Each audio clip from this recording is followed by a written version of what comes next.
12 жұп бас ми нерві. Бірінші нерв – нервус olfactorius, иіс сезу нерві, иіс сезуге қатысады. Екінші нерв – нервус оптикус, көру нерві, көруді көзден миға тасымалдайтын нерв.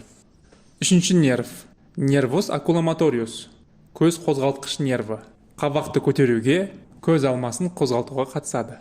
Төртінші нерв – нервус трахеарис, шығыршық нерві, көз алмасын төменге түсіруге, сыртқа қимылдатуға қатысады.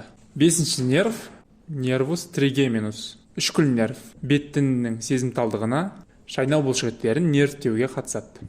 Алтыншы нерв – нервус абдуценс, әкетуші нерв, көздің сыртқы тік бұлшықетін активтеп, көз алмасын қимылдатуға қатысады. Жетінші нерв – нервус фациалис, бет нерві, беттің мимикалық бұлшықеттерін активтеуге және тілдің 3/2 бөлігінің сезімталдығын активтеуге қатысады.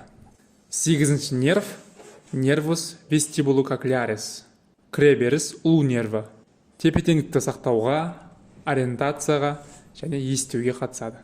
Тоғызыншы нерв – нервус глоссофарингеус, тіл жұтқыншақ нерві, сілекей бездерін ынталандыруға және жұтуға қызмет жасайды.